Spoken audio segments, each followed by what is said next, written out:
Hello dear students, मैं विवेक राय vision classes Gorakhpur के इस यूट्यूब चैनल पे आप सभी का हार्दिक स्वागत करता हूं। डियर स्टूडेंट, जैसा कि स्क्रीन पे दिख रहा है, आज हमारा इंडियन पॉलिटी का सेकेंड लेक्चर है। हम लोग इसमें भारत का संविधान का सेगमेंट 2 यानी उद्देशिका को पढ़ने वाले हैं। डियर स्टूडेंट्स, तो आप सभी तैयार हो जाइए। आपको उद्देशिका प्रस्तावना से लेकर जितने भी क्वेश्चन आज तक के इतिहास में बने हैं, सारे क्वेश्चन का सेगमेंट लेके मैं विवेक राय आप सभी के सामने हाजिर हूँ। डियर स्टूडेंट्स, इस पूरे वीडियो को देखिएगा, अच्छे से समझिएगा, ताकि वीडियो के लास्ट में जो क्वेश्चन सीरीज हमने तैयार की है उस सभी क्वेश्चन का जवाब आप आराम से दे सकें। डियर स्टूडेंट्स, ठीक है, तो हम लोग अपना ये वीडियो स्टार्ट करते हैं। चलिए शुरू किया जाए। भारत का संविधान का लेक्चर 2 उद्देशिका। देखिए, उद्देशिका में क्या है, हम भारत के लोग भारत को एक संपूर्ण प्रभुत्व संपन्न समाजवादी पंथनिरपेक्ष लोकतंत्रात्मक गणराज्य बनाने के लिए तथा उसके समस्त नागरिकों को सामाजिक, आर्थिक और राजनैतिक न्याय, विचार, अभिव्यक्ति, विश्वास, धर्म और उपासना की स्वतंत्रता, प्रतिष्ठा और अवसर की समता प्राप्त करने के लिए तथा उन सब में व्यक्ति की गरिमा और राष्ट्र की एकता और अखंडता सुनिश्चित करने वाली बंधुता बढ़ाने के लिए दृढ़ संकल्प होकर अपनी इस संविधान सभा में आज तारीख 26 नवंबर 1949 ईस्वी मिति मार्गशीर्ष शुक्ल सप्तमी संवत 2006 विक्रमी को एतद द्वारा इस संविधान को अंगीकृत, अधिनियमित और आत्मसमर्पित करते हैं। डियर स्टूडेंट्स, ये पूरी उद्देशिका है। अब इस पूरी उद्देशिका को पढ़ने का आशय ये था कि अगर आपका संविधान जिस भी तरह लिखा है उसके बारे में यदि आपको जानना है तो संविधान की उद्देशिका अर्थात प्रस्तावना को पढ़ लीजिए। इससे एक आइडिया लग जाएगा कि भारत का जो संविधान है वो अंदर में कैसा होगा। ठीक है डियर स्टूडेंट्स, चलिए अब बात कर लेते हैं प्रस्तावना के लिए। ठीक है, आपको पता है प्रस्तावना या जो उद्देशिका है, इसे पंडित जवाहरलाल नेहरू ने 13 दिसंबर 1946 को संविधान सभा के समक्ष रखा था, पेश किया था। ठीक है, और इस पे जो अंतिम रूप से यानी कि संविधान सभा जब इस पे अपनी मुहर लगाई थी वो 22 जनवरी 1947 को संविधान सभा ने इस पे मुहर लगा दिया था कि ये उद्देशिका से ही संविधान का निर्माण होगा। ठीक है, तो संविधान निर्माण का जब आखिरी चरण चल रहा था तो उसी उद्देशिका को प्रस्तावना के नाम से पेश कर दिया गया। डियर स्टूडेंट, ठीक है, अब जान लीजिए प्रस्तावना की जो भाषा है यानी कि प्रस्तावना लिखने का जो एक क्रम है आप जो देख रहे हैं, इस क्रम को ऑस्ट्रेलिया के संविधान से लिया गया है और भारत देश के संविधान में एक प्रस्तावना होनी चाहिए, यह जो विचार है वो लिया गया है अमेरिका के संविधान से। डियर स्टूडेंट्स, इस बात को आप ध्यान रखेंगे। और जो विशेष बात ध्यान रखनी है कि भारतीय संविधान की जो ये उद्देशिका है इसका स्वरूप कैसा है। ठीक है, तो आपको बता दें इस पूरे उद्देशिका या प्रस्तावना का एक सिंगल आशय ये है, सिंगल मोटिव ये है कि भारत की ये जो संविधान के लिए जो उद्देशिका बनी है, इस संपूर्ण उद्देशिका में टोटल शक्ति या पावर भारत की जनता को दिया गया है। सिर्फ और सिर्फ भारत की जो एकमुश्त जनता है उससे ही सारा पावर दिया गया है। उससे ऊपर न कोई संविधान है, न कोई राजनेता है और न ही कोई विधान है। सबसे ऊपर कौन है? भारत के लोग यानी कि भारत की जनता। ठीक है डियर स्टूडेंट्स, चलिए आगे बढ़ते हैं। देखिए हमारे संविधान का जो स्वरूप है ठीक है, उस पर चर्चा कर लेते हैं। उसमें ये जो 5 वर्ड आपको दिख रहे हैं, संपूर्ण प्रभुत्व संपन्न, समाजवादी, पंथ निरपेक्ष, लोकतंत्रात्मक गणराज्य। ठीक है, पहले इसके विषय में समझेंगे कि संपूर्ण प्रभुत्व संपन्न क्या मतलब है, समाजवादी का क्या आशय है, पंथ निरपेक्ष क्या होता है, लोकतंत्रात्मक गणराज्य से क्या आशय है। इन सारी बातों को हम लोग स्टेप बाय स्टेप समझेंगे। देखिए, पहले अगर बात करें हम लोग संपूर्ण प्रभुत्व संपन्न की, तो इसका तात्पर्य है कि इसको सर्किल कर लेते हैं। ठीक है डियर स्टूडेंट्स, संपूर्ण प्रभुत्व संपन्न से आशय क्या है आप बताएंगे। देखिए, संपूर्ण प्रभुत्व संपन्न का आशय है कि भारत अपने आंतरिक और बाह्य मामले को निपटाने के लिए स्वतंत्र है।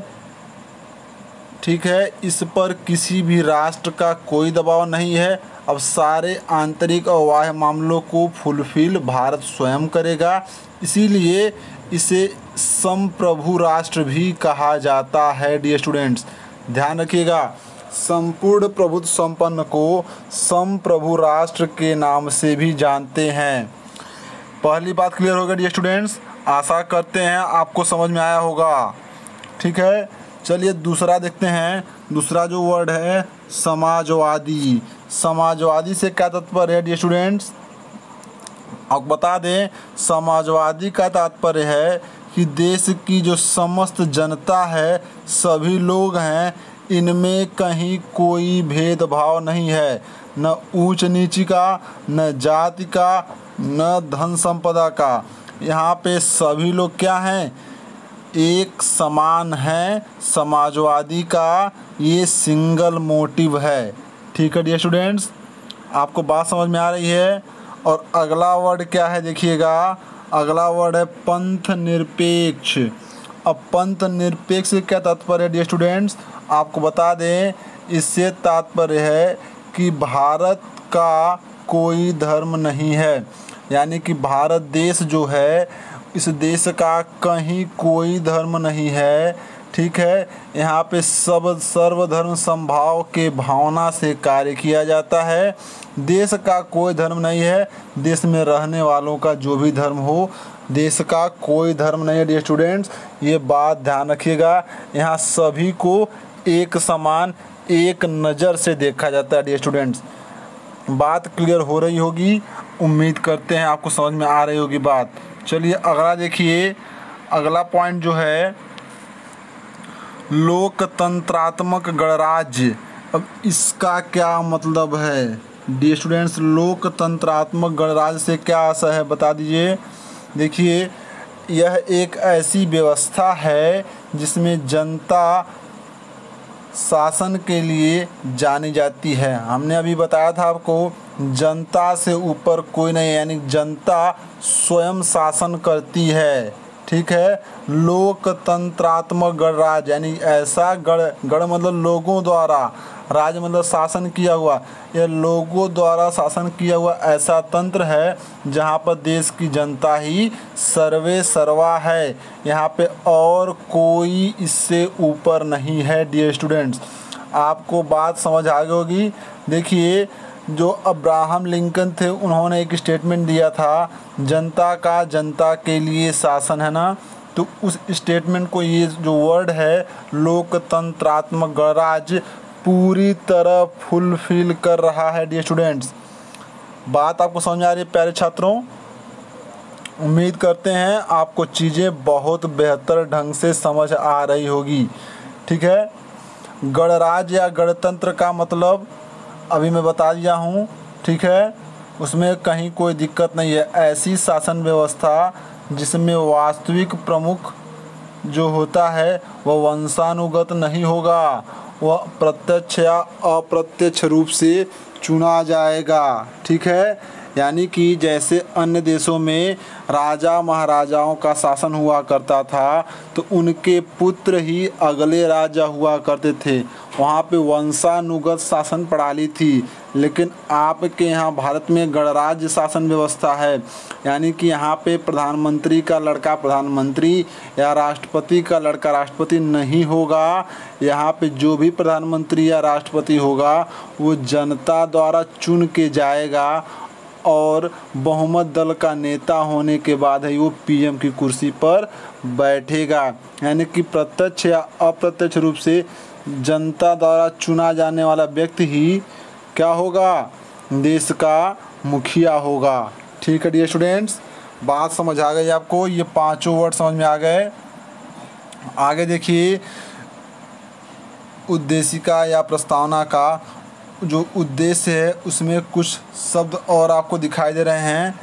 सामाजिक, आर्थिक और राजनीतिक न्याय, इसका क्या आशय है डियर स्टूडेंट्स? देखिए, सामाजिक, आर्थिक और राजनीतिक न्याय यानी कि ऐसा न्याय जो समाज में समानता रखे। ठीक है डियर स्टूडेंट्स, ध्यान दीजिएगा, ऐसा न्याय चाहिए हमें जो सामाजिक रूप से समान हो। ठीक है, सबके लिए एक समान हो, चाहे कोई नीच जाति का हो, चाहे कोई उच्च जाति का हो, चाहे कोई धनी हो, चाहे कोई गरीब हो, सबके लिए जो न्याय होगा क्या होगा, सामाजिक होगा। ठीक है, समाज में समानता के रूप में देखा जाएगा। आर्थिक रूप से यानी कि आर्थिक रूप से समान करने का प्रयास करना, यानी कि न्याय जो है वो आर्थिक रूप से भी समान होना चाहिए। और राजनीति के क्षेत्र में सभी लोगों को शामिल करने का प्रयास करना चाहिए, जैसा कि हमारे प्रधानमंत्री साहब कर रहे हैं। हर वर्ग के लोगों को पूरी छूट है। ठीक है, जो चाहे वो आके शामिल हो सकता है। डियर स्टूडेंट्स, बात आपको क्लियर हो रही होगी, उम्मीद करते हैं चीज़ें आपको समझ में आ रही होंगी। ठीक है डियर स्टूडेंट्स, चलिए आगे बढ़ते हैं और देखते हैं अगला वर्ड है स्वतंत्रता। ठीक है, अगला वर्ड जो स्वतंत्रता, इसको समझ लेते हैं। विचार, अभिव्यक्ति, विश्वास, धर्म और उपासना की स्वतंत्रता, यानी कि आपको अपना विचार, अपनी अभिव्यक्ति, ठीक है, जिस पे विश्वास उसके साथ काम करना, धर्म और उपासना की पूरी स्वतंत्रता है, पूरी छूट है। इसके लिए आपको कोई दबाव नहीं डाल सकता है। ठीक है डियर स्टूडेंट्स, अगला देखिए, प्रतिष्ठा और अवसर की समता, इसका क्या मतलब है प्यारे छात्रों?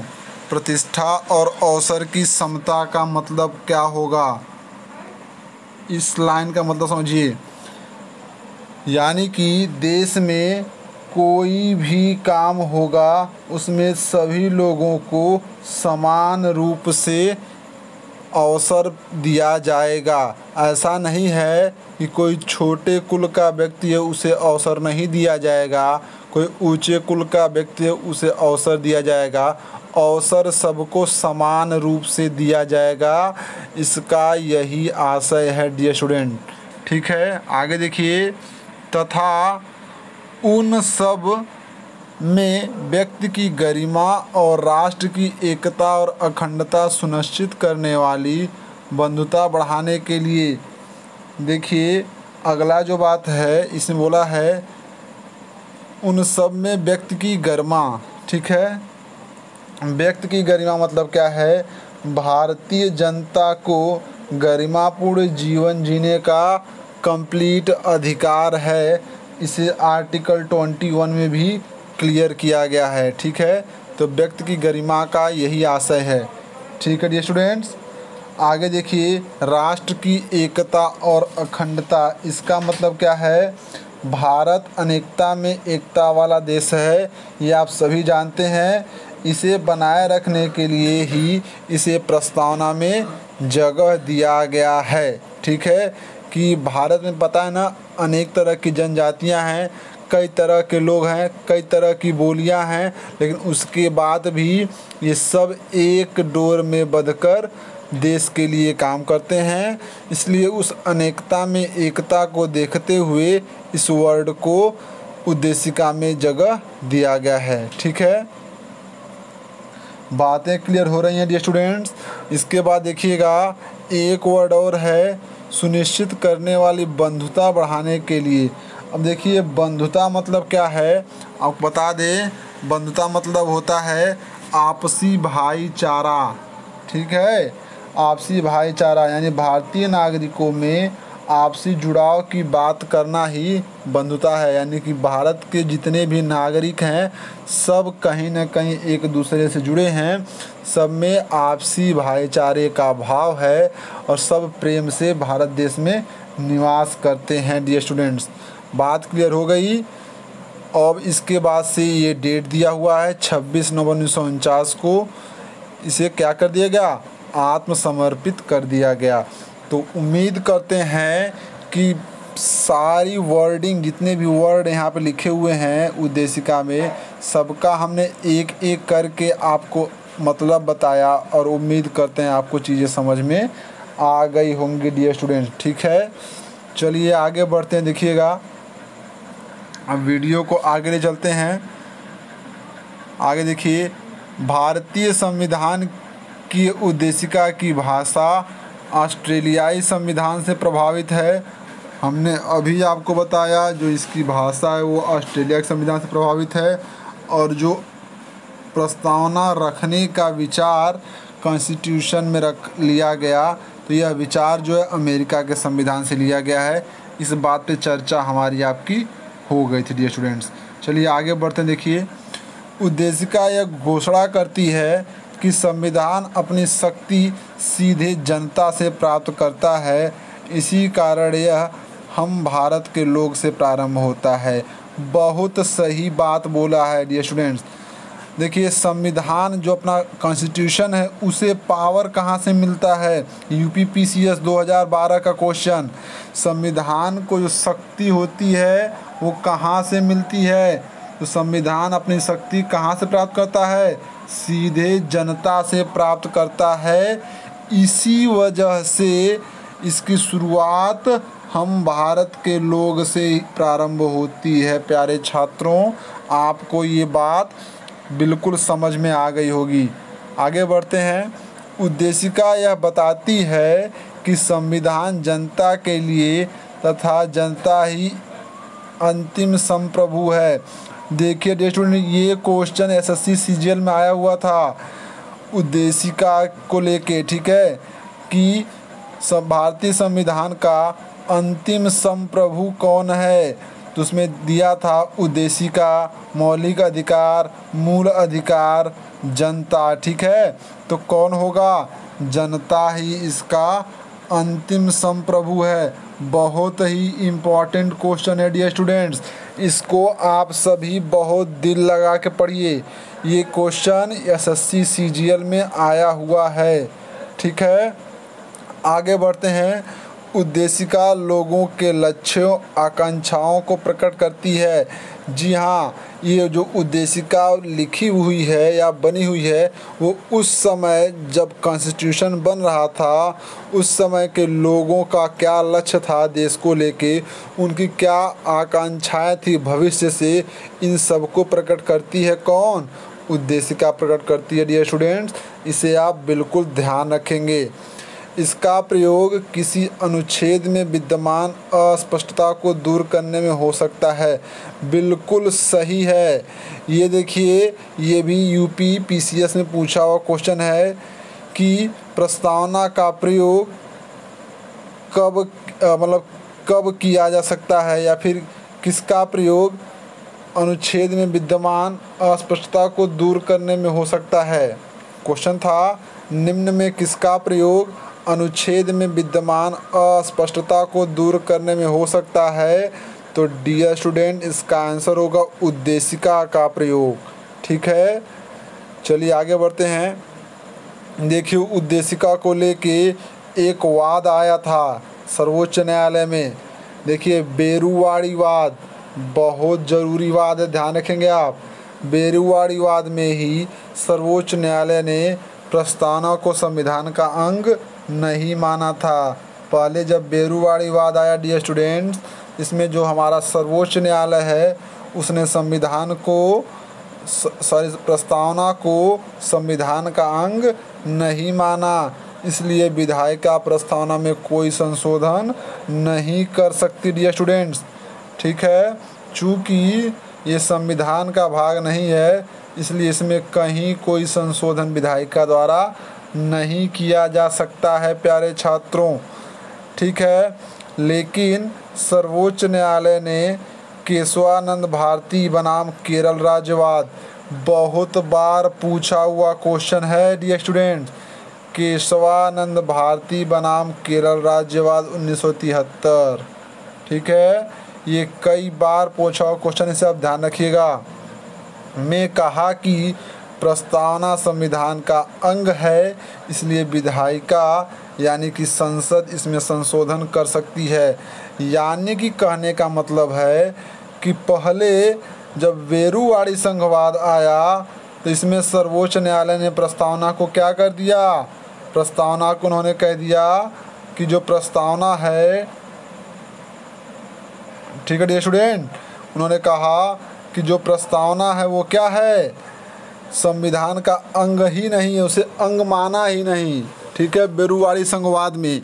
लेकिन समय के साथ जब समय आगे बढ़ा, फिर केशवानंद भारती बनाम केरल राज्यवाद 1973 में आया, तो इसमें जो सर्वोच्च न्यायालय है उसको यू टर्न लेना पड़ा, वापस आना पड़ा, उसे कहना पड़ा कि विधायिका जो है वो इसमें परिवर्तन कर सकती है, क्योंकि अब प्रस्तावना जो है वो संविधान का अंग है, ठीक है। तो क्वेश्चन आता है किस वाद में सर्वोच्च न्यायालय ने प्रस्तावना को संविधान का अंग नहीं माना, तो डियर स्टूडेंट आप क्या बताएंगे, बेरुवाड़ी संघवाद, इसमें सर्वोच्च न्यायालय प्रस्तावना को संविधान का अंग नहीं माना था, लेकिन केशवानंद भारती बनाम केरल राज्यवाद में इसे अंग मान लिया गया है डियर स्टूडेंट्स।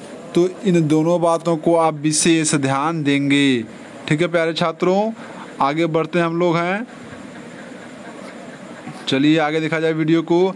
संविधान का एक भाग होने के कारण ही संसद ने इसे 42वें संविधान संशोधन से संशोधित किया तथा समाजवादी, पंथ निरपेक्ष और अखंडता शब्द जोड़ दिया। देखिए, बेरुवाड़ी संघवाद में जब प्रस्तावना को संविधान का अंग नहीं माना गया था तब विधायिका द्वारा कोई परिवर्तन नहीं किया गया था, लेकिन फिर केशवानंद भारती बनाम केरल राज्यवाद में जैसे ही इसे संविधान का अंग माना जाता है, वैसे ही संसद द्वारा यानी विधायिका द्वारा इसमें क्या होता है, संशोधन किया जाता है। और 42वें संविधान संशोधन, ध्यान रखिएगा डियर स्टूडेंट, 42वें संविधान संशोधन में समाजवादी, पंथ निरपेक्ष और अखंडता शब्द को प्रस्तावना में जगह दे दी जाती है। देखिए, इसे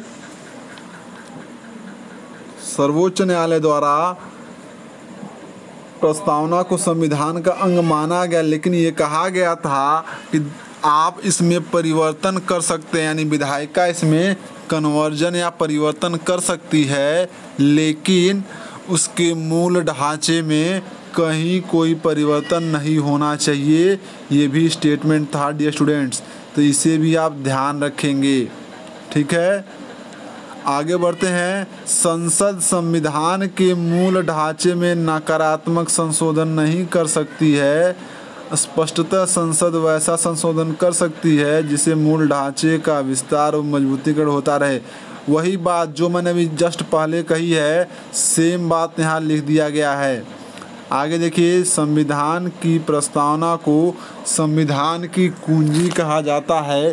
प्यारे छात्रों, बहुत ही विशेष बात कह दी गई है, प्रस्तावना को संविधान की कुंजी कहा जाता है। ये कई बार क्वेश्चन हिट किया है डियर स्टूडेंट्स, इसे आप ध्यान रखिएगा। भारतीय राजनीतिक व्यवस्था में संविधान को सर्वोच्चता प्रदान की गई है, बिल्कुल सही बात है। पॉलिटिकल सिस्टम में इंडियन कॉन्स्टिट्यूशन को सर्वोच्चता प्रदान की गई है कि भारत का संविधान ही सर्वोच्च है। यहाँ पे कोई नेता, कोई राजा, कहीं कुछ नहीं है, सर्वोच्च है भारत का संविधान। और जिसको ताकत मिलती है किससे, भारत की जनता से डियर स्टूडेंट्स। इस बात का विशेष ध्यान रखें डियर स्टूडेंट्स, ठीक है, आगे बढ़ते हैं। भारत का संविधान अपना प्राधिकार भारत की जनता से प्राप्त करता है। बिल्कुल सही बात है। भारत की संविधान में संघीय शासन शब्द का प्रयोग न करके उसे राज्यों का संघ घोषित किया गया है। बहुत ही बढ़िया क्वेश्चन है, कई बार एग्जाम में पुट किया हुआ क्वेश्चन है, इसे वेरी वेरी वेरी इंपॉर्टेंट लिखेंगे आप। भारत का जो संविधान है वो संघीय शासन शब्द का प्रयोग नहीं करता है, वो क्या प्रयोग करता है? राज्यों का संघ इस शब्द का प्रयोग करता है। इसे आप ध्यान रखिएगा, ये बहुत ही इंपॉर्टेंट है, वेरी वेरी वेरी इंपॉर्टेंट। ठीक है डियर स्टूडेंट्स, इसे आप जरूर ध्यान रखेंगे। चलिए आगे बढ़ते हैं। देखिए, प्रस्तावना के अनुसार समस्त शक्तियों का केंद्र बिंदु कौन है प्यारे छात्रों?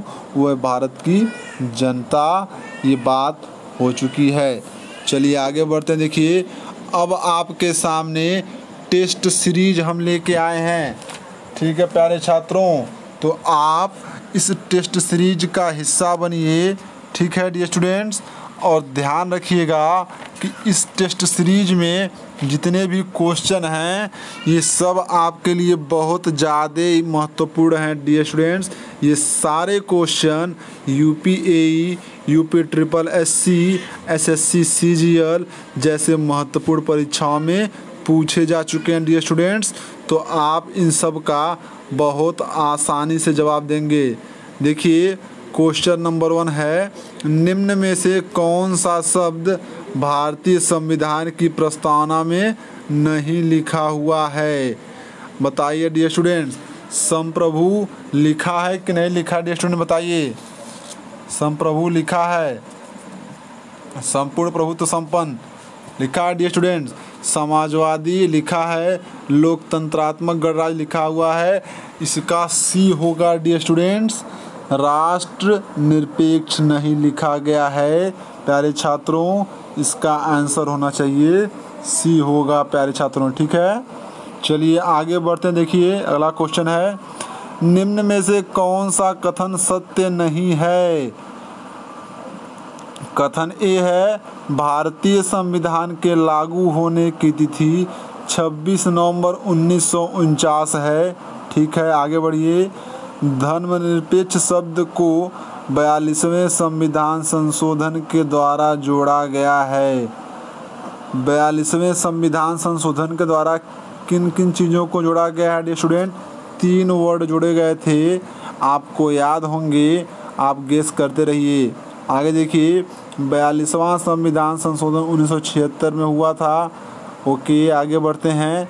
भारतीय संविधान में सामाजिक, आर्थिक व राजनीतिक न्याय को रूसी क्रांति के से लिया गया है। रूस की क्रांति से लिया गया, थोड़ा सा मिसप्रिंट है डियर स्टूडेंट्स। बताइए इसका आंसर क्या होगा प्यारे छात्रों? इसका आंसर कौन सा कथन सत्य नहीं है?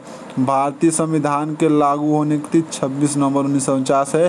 देखिए डियर स्टूडेंट्स, संविधान को जो पूर्ण रूप से लागू किया गया था वो 26 जनवरी 1950 को लागू किया गया था। ठीक है, इसलिए ये जो स्टेटमेंट है वो सत्य नहीं है, बाकी सारे स्टेटमेंट बिल्कुल सही हैं। ठीक है डियर स्टूडेंट्स, आगे बढ़ते हैं। देखिए, संप्रभु भारत के मामले में कौन सा कथन सत्य नहीं है? ठीक है, संप्रभु भारत। अच्छा, संप्रभु को लेके हमने आपको चर्चा में बताया था कि ये संप्रभु क्या होता है डियर स्टूडेंट्स? बताएंगे आप संप्रभु क्या होता है? प्यारे छात्रों, आपके पास समय की बहुत ही ज़्यादा कमी है डियर स्टूडेंट्स, तो संप्रभु क्या होता है आपसे बात हो चुकी है हमारी। संप्रभु को ही संपूर्ण प्रभुत्व संपन्न कहते हैं डियर स्टूडेंट्स। हमने कहा था इसका तात्पर्य है कि भारत अपने आंतरिक और बाह्य निर्णय लेने के लिए क्या है? स्वतंत्र है। इस पर कहीं किसी देश का, किसी राष्ट्र का दबाव नहीं होगा। ठीक है डियर स्टूडेंट्स, तो बताइए संप्रभु भारत के मामले में कौन सा कथन सत्य नहीं है? भारत किसी देश पर निर्भर नहीं है। ओके। भारत किसी अन्य देश का उपनिवेश नहीं है। चलिए आगे बढ़िए। भारत अपने देश का कोई हिस्सा किसी अन्य देश को दे सकता है। ठीक है। भारत अपने आंतरिक मामलों में संयुक्त राष्ट्र की बात मानने को बाध्य है। बिल्कुल नहीं, कोई बाध्यता नहीं है। हमने अभी कहा इसमें कहीं कोई बाध्यता नहीं है डियर स्टूडेंट्स। तो ऑप्शन डी जो होगा वो सही होगा। इसमें संप्रभु राष्ट्र है, सारे आंतरिक और बाह्य मामले वो स्वयं ले सकता है भारत देश। ठीक है, क्योंकि अभी कहीं किसी का गुलाम नहीं है। चलिए प्यारे छात्रों, के एम मुंशी का संबंध किससे है? बताइए भाई, के एम मुंशी का संबंध किससे है डियर स्टूडेंट्स? आपको बता दें, इनका जो संबंध है वो प्रस्तावना समिति से, संविधान के प्रारूप समिति से, लोक लेखा समिति से, या कोई नहीं। इसका आंसर होगा डियर स्टूडेंट्स संविधान के प्रारूप समिति से के एम मुंशी का संबंध है। अब थोड़ा सा प्रारूप समिति के बारे में जान लेते हैं डियर स्टूडेंट्स। प्रारूप समिति के अध्यक्ष कौन थे? डॉक्टर भीमराव अंबेडकर। और वो 7 सदस्यीय समिति थी जिनमें एक के एम मुंशी साहब भी थे प्यारे छात्रों। ठीक है, आगे बढ़ते हैं। देखिए, बेरुवाड़ी मामला किस वर्ष से संबंधित है? बेरुवाड़ी संघवाद, बताइए डियर स्टूडेंट्स, बेरुवाड़ी संघवाद किस वर्ष संबंधित है? इसका संबंध 1960 से है डियर स्टूडेंट्स। ठीक है। केशवानंद भारतीवाद का संबंध किस वर्ष है? ये आपके लिए क्वेश्चन है डियर स्टूडेंट्स। इसका जवाब आप लोग हमें कमेंट सेक्शन में ज़रूर देंगे प्यारे छात्रों। ठीक है, चलिए आगे बढ़ते हैं। निम्न में से धर्मनिरपेक्ष का सही अर्थ क्या है? हमने ये बात आपको बता रखी है कि धर्मनिरपेक्ष का सही अर्थ क्या होगा। बताइए डियर स्टूडेंट, इसका आंसर क्या होगा? सभी धर्म समान हैं और उन्हें सरकार का समर्थन प्राप्त है। इसका तो ऑप्शन नंबर ए ही बिल्कुल सही हो जाएगा, बाकी पढ़ने की ज़रूरत ही नहीं है। धर्मनिरपेक्ष राज्य मतलब सभी धर्म को समान मान्यता दी गई है। सरकार की नज़र में इसमें कहीं कोई ऊंच नीच नहीं है प्यारे छात्रों। इसका ऑप्शन ए बिल्कुल सही था। 7वां देखिए, भारतीय संविधान में सामाजिक समता का क्या अर्थ है? अब बात करें सामाजिक समता की तो क्या होगा बताइए डियर स्टूडेंट्स? अवसर का अभाव, बिल्कुल नहीं। विषमता का अभाव, ये देखिए बिल्कुल नहीं।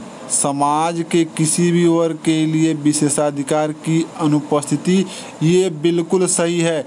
किसी भी वर्ग को कोई विशेषाधिकार नहीं है। ठीक है, समाज के सब वर्ग को एक समान देखा जा रहा है, सबको एक समान अवसर दिया जाएगा। ऑप्शन नंबर सी बिल्कुल करेक्ट, इसमें कहीं कोई दो राय नहीं है। ऑप्शन नंबर सी सही होगा डियर स्टूडेंट्स। ठीक है, चलिए आगे बढ़ते हैं। क्वेश्चन नंबर 8वां देखते हैं। निम्न में से किसे भारतीय संविधान की प्रस्तावना को संविधान की कुंजी कहा है? ओके, देखिए बहुत ही बढ़िया क्वेश्चन है। भारतीय संविधान की प्रस्तावना को संविधान की कुंजी किसने कहा था, इस बात को लेकर चर्चा है। तो बता दें प्यारे छात्रों, अर्नेस्ट वाकर ने भारतीय संविधान की प्रस्तावना को संविधान की कुंजी कहा था। बिल्कुल सही जवाब है, ऑप्शन नंबर ए सही है, बिल्कुल बढ़िया। अगला क्वेश्चन देखते हैं प्यारे छात्रों। देखिए अगला क्वेश्चन क्या है? निम्न में से कौन सा कथन सत्य है? बेरुवाड़ी केस में सुप्रीम कोर्ट ने कहा था कि प्रस्तावना संविधान का भाग नहीं है। ये बात सही है अथवा गलत है डियर स्टूडेंट्स, आप बताएंगे। ये बात कौन सा कथन सत्य है पूछा है। बेरुआड़ी संघवाद में सुप्रीम कोर्ट ने ये कहा था कि प्रस्तावना संविधान का भाग नहीं है। चलिए इसके बारे में आप अपनी राय देते रहिए, हम लोग इसका आंसर लास्ट में लेंगे। बी क्या है देखिए, केशवानंद भारती केस में सुप्रीम कोर्ट ने कहा था कि प्रस्तावना संविधान का भाग है, ये भी बात सही है। सी देखिए, भारतीय संविधान की प्रस्तावना को कनाडा के संविधान से लिया गया है। प्यारे छात्रों, इसका जवाब आप देंगे, इसका जवाब क्या होगा। देखिए प्यारे छात्रों, कौन सा कथन सत्य है। इसमें सत्य कथन जो है वो हमें तो बताने में बहुत हर्ष हो रहा है कि ये सारे कथन बिल्कुल सत्य हैं। ठीक है, तो उपरोक्त सभी हो जाएगा। कौन सा कथन सत्य है, इसमें देखिए जो ऑप्शन ये लिखा है ये नहीं होगा, उपरोक्त सभी हो जाएगा इसका आंसर, उपरोक्त सभी। और मिस प्रिंटिंग है डियर स्टूडेंट, ध्यान रखिएगा ये तीनों ही सही होंगे। ठीक है, चलिए आगे बढ़ते हैं, वीडियो को आगे बढ़ाते हैं। देखिए, भारतीय संविधान की प्रस्तावना की भाषा को किस देश से लिया गया है। अब देखिए प्रस्तावना की भाषा आपके वीडियो का सेकेंड पीपीटी का पहला ही लाइन है। प्रस्तावना की भाषा किस देश से ली गई है डियर स्टूडेंट्स, आपको बता दें इसका उत्तर जो होगा वो होगा ऑस्ट्रेलिया से लिया गया है डियर स्टूडेंट्स, इस बात को ध्यान, इसका आंसर सी होगा। ठीक है, प्रस्तावना की भाषा अमेरिका से लिया गया है और प्रस्तावना का विचार कि प्रस्तावना भी हमारे संविधान में होना चाहिए, ये कहाँ से लिया गया है, ये लिया गया है अमेरिका से। ठीक है प्यारे छात्रों, वैसे इसका आंसर सी होगा। तो ये आपको सारी बात बता दी गई प्यारे छात्रों। अब किसी को अगर कोई डाउट हो तो फिर आप पूछेंगे। तब तक के लिए धन्यवाद।